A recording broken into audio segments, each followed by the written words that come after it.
What happens when one of Hollywood's most no-nonsense action stars sits down with daytime television's most outspoken host and things go completely sideways? You're about to find out, and trust me, you've never seen anything like what went down on The View that day. Make sure to hit that subscribe button and drop your thoughts in the comments because this story is absolutely wild.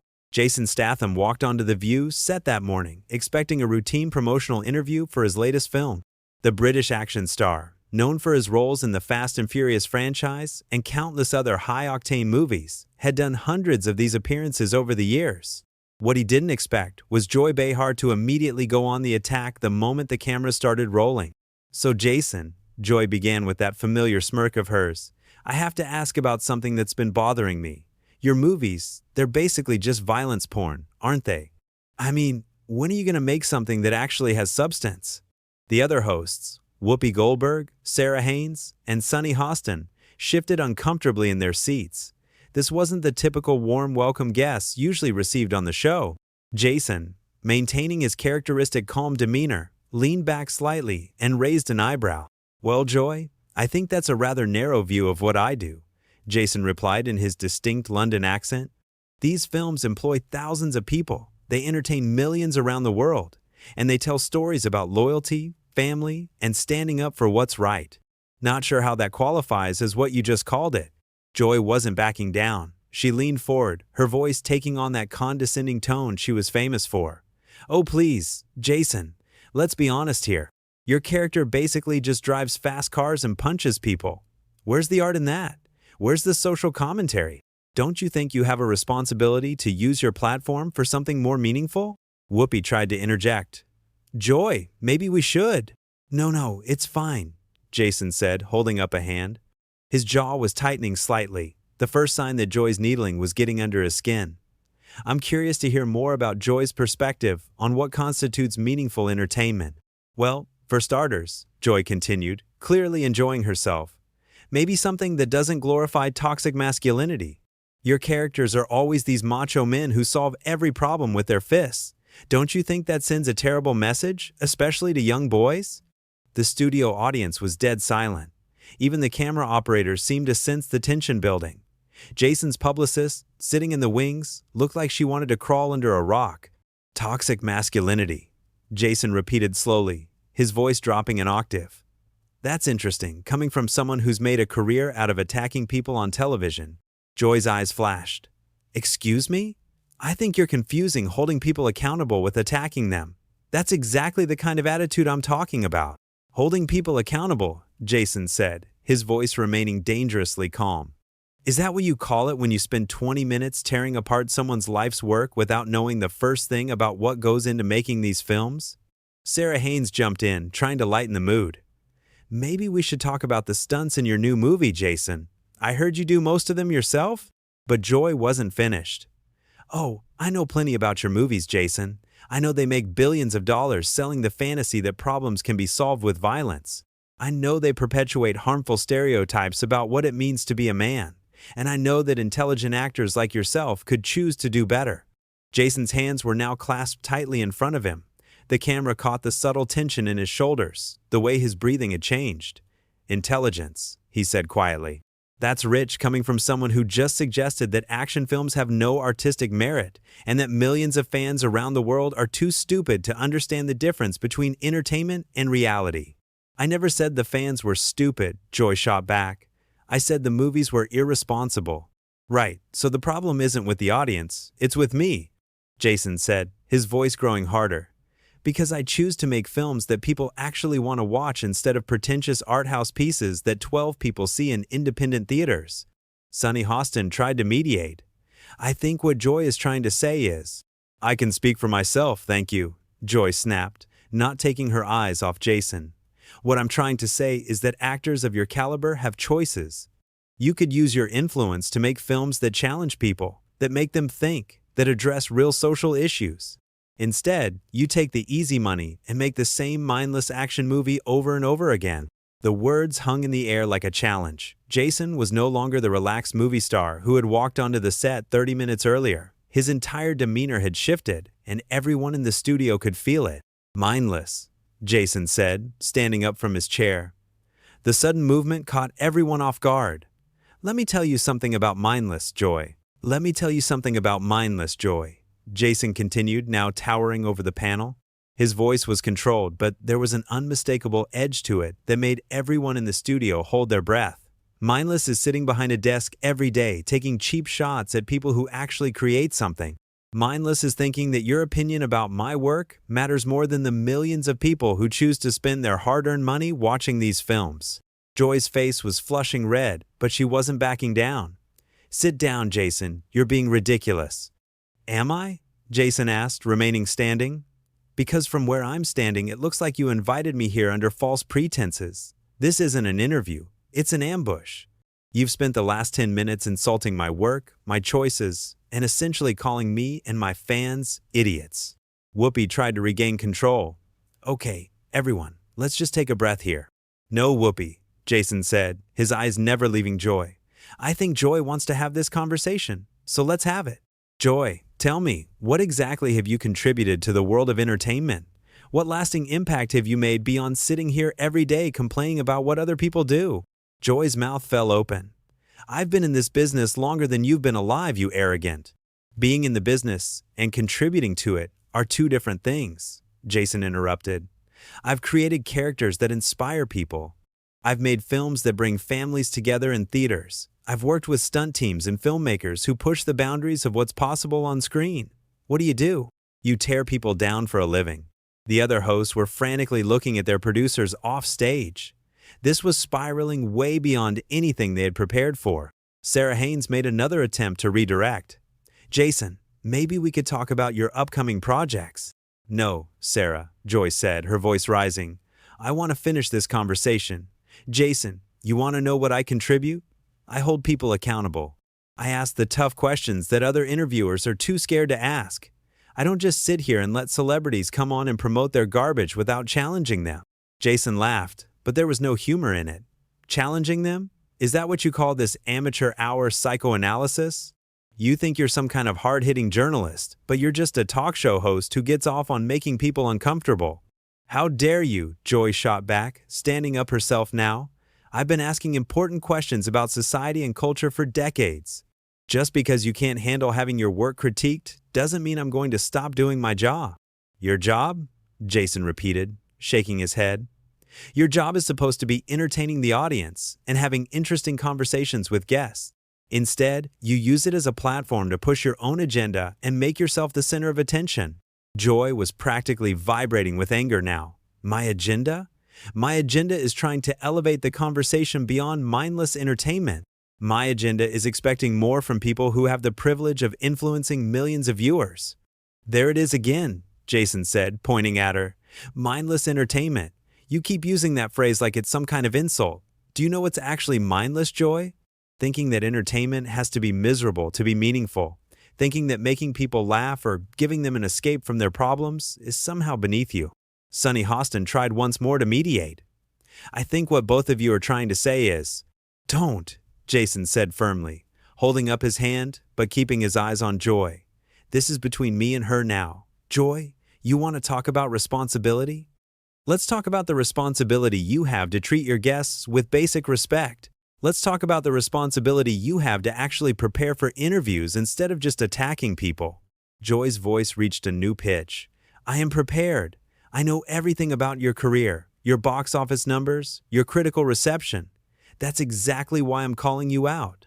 Calling me out for what exactly? Jason demanded. For being successful? For making movies that people enjoy? For choosing projects that challenge me physically and creatively? What exactly is my crime here, Joy? Your crime, Joy said, leaning across the table, is wasting your talent. Your crime is taking the easy path instead of using your platform to make a real difference. Your crime is perpetuating harmful stereotypes about masculinity and violence. Jason stepped closer to the panel, his voice dropping to almost a whisper. And your crime, Joy, is being so bitter about your own irrelevance that you have to tear down people who are actually doing something with their lives. The studio audience gasped. Even the camera operators seemed shocked by the brutal honesty of Jason's words. Joy's face went through several shades of red before settling on a deep crimson. Irrelevant? She sputtered. I've been on television longer than you've been making movies. Longevity doesn't equal relevance. Jason replied coldly. Being on television for a long time doesn't mean you've done anything important with that time. How many lives have you changed for the better, Joy? How many people have you inspired? Because I can tell you about the kids who watch my movies and decide they want to learn martial arts, or the families who bond over watching action films together, or the stunt performers who get work because of the projects I choose. Joy was speechless for a moment, which was probably the first time that had happened in years. When she finally found her voice, it was shaking with rage. You think you're so much better than me, don't you? You think because you can do a few car chases and fight scenes that makes you some kind of artist? I think I'm better than someone who makes a living by being cruel to people on television, yes, Jason said without hesitation. And I think the fact that you can't see the difference between what I do and what you do says everything anyone needs to know about your character. The tension in the studio was now so thick, you could cut it with a knife. The other hosts looked like they wanted to disappear, and the production team was clearly in full panic mode. But Joy wasn't done yet. My character, she shrieked. You want to talk about character? Let's talk about how you. My character, she shrieked. You want to talk about character? Let's talk about how you make millions glorifying violence while real people are dying from gun violence every day in this country. Let's talk about how you promote this macho nonsense while toxic masculinity is literally destroying our society. Let's talk about your responsibility to... Stop, Jason said, his voice cutting through her tirade like a blade. Just stop talking, Joy. The command was delivered with such authority that Joy actually did stop, her mouth hanging open mid-sentence. The entire studio fell silent, except for the hum of the cameras still rolling. You want to talk about real people dying? Jason continued, his voice deadly quiet. Let me tell you about real people, Joy. Let me tell you about the stunt coordinator who broke his back on one of my films and how I personally made sure his family was taken care of while he recovered. Let me tell you about the charities I support that you know nothing about because I don't feel the need to broadcast every good deed I do for publicity. Joy tried to interrupt, but Jason held up a hand and kept going. Let me tell you about the kids with cancer who visit our sets through Make-A-Wish and how their faces light up when they meet their action hero. Let me tell you about the veterans who tell me that watching my films helps them deal with PTSD because it reminds them that there are still good guys fighting the bad guys in the world. The studio was dead silent now. Even the production crew had stopped moving around. Jason's voice grew stronger, more passionate. You sit here in your comfortable chair making six figures to give your opinions about things you don't understand, and you have the audacity to lecture me about responsibility? You've never put your body on the line for your work. You've never spent months training for a role. You've never worked 18-hour days in dangerous conditions to entertain people. Joy found her voice again, but it was weaker now. That's not the point, Jason. The point is the message these movies send. The message? Jason laughed bitterly. You want to know what message my movies send? They send the message that good people fight for what's right. They send the message that family and loyalty matter. They send the message that sometimes you have to stand up to bullies, even when it's scary. He leaned forward, his eyes boring into hers. And speaking of bullies, Joy, what message do you think you're sending right now? What do you think people at home are learning from watching you attack a guest who came here in good faith? Joy's face was now pale instead of red. For the first time since the interview began, she looked uncertain. I'm not attacking you. I'm having a discussion. A discussion? Jason's voice rose for the first time. You call this a discussion?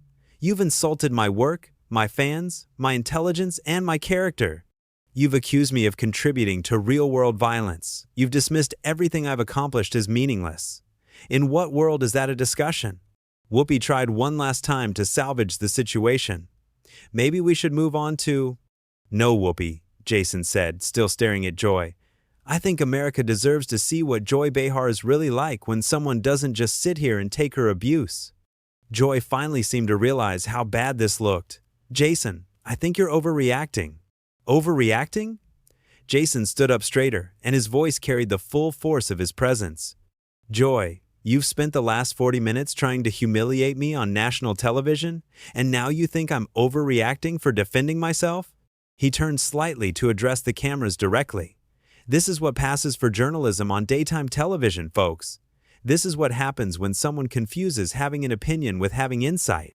Joy doesn't know the first thing about what it takes to make a film, what it takes to build a career, or what it takes to actually contribute something positive to the world. Joy was stammering now. That's not fair, I never said. You said plenty, Jason cut her off. You said my work was mindless. You said I was irresponsible. You said I was wasting my talent. You said I was contributing to societal problems. And now you want to pretend like that wasn't an attack? The other hosts were looking everywhere except at Jason and Joy. The audience was so quiet you could hear individual people breathing. The camera operators kept zooming in on Joy's face, which was now showing a mixture of anger, embarrassment, and something that might have been fear. I have the right to express my opinion, Joy said weakly. And I have the right to call out your opinion as uninformed, mean-spirited, and hypocritical, Jason replied immediately. You talk about toxic masculinity, but what would you call using your platform to tear down someone who can't fight back on equal terms? What would you call ambushing a guest who came here expecting a professional interview? Joy's voice was barely above a whisper now. I wasn't ambushing anyone. Then what would you call it? Jason demanded. Because from where I'm standing, it looks like you decided before I even walked in here that you were going to make me the villain in whatever narrative you had planned for today's show. He shook his head in disgust. You know what the real tragedy is here, Joy? You had a chance to have an interesting conversation with someone who's dedicated his life to entertaining people.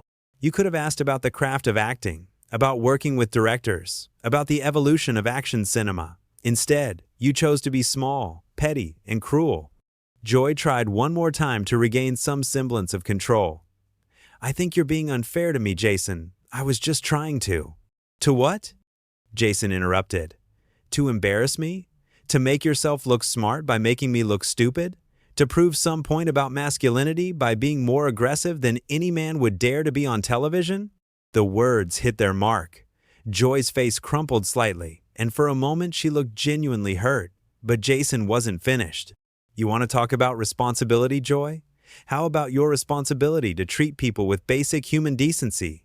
How about your responsibility to your audience to have guests on who can actually contribute to meaningful conversation instead of just serving as targets for your frustrations? He started moving toward the edge of the set. How about your responsibility to yourself to be better than this? Joy finally found some of her fight again.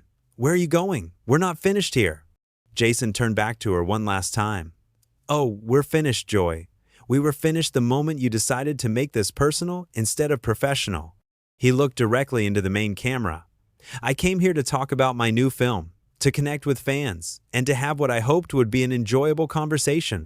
Instead, I got a masterclass in how not to conduct an interview. Joy stood up abruptly. You can't just walk out. This is my show. Your show? Jason smiled coldly. Then maybe you should start acting like a professional host instead of a schoolyard bully. The production assistants were frantically signaling to the hosts, clearly trying to figure out how to handle this unprecedented situation. Jason was already unhooking his microphone. You know what, Joy? He said as he handed the mic to a stunned production assistant. I actually feel sorry for you. It must be exhausting to be so angry all the time. It must be lonely to push away everyone who tries to have a genuine conversation with you. Joy's voice cracked slightly. I'm not angry. I'm passionate about. You're angry, Jason said simply, and you're taking it out on people who don't deserve it. That's not passion, that's just sad. He turned to the other hosts. Whoopi, Sarah, Sunny, thank you for trying to keep things civil. I'm sorry your colleague made that impossible. As Jason walked toward the exit, Joy made one final desperate attempt to have the last word. This is exactly the kind of toxic behavior I was talking about. Walking away when challenged, refusing to engage with difficult questions. Jason stopped at the edge of the set and turned back one final time. His voice was calm now, almost gentle, which somehow made his words even more devastating. Joy, the only toxic thing in this studio today was your behavior. The only person who refused to engage with difficult questions was you, because you never asked any. And the only person who should be ashamed of what happened here is you. He paused, looking directly at her. I hope someday you figure out the difference between being challenging and being cruel. Your audience deserves better, your guests deserve better, and honestly, you deserve better too. With that, Jason Statham walked off the View set, leaving behind a stunned studio, speechless hosts, and Joy Behar looking smaller than anyone had ever seen her look before. The cameras kept rolling for another few seconds, capturing Joy's face as she realized that for once in her career, she had absolutely nothing to say. What did you think of this incredible confrontation? Did Jason go too far, or was Joy completely out of line from the start? Drop your thoughts in the comments below and make sure to subscribe for more wild celebrity stories like this one.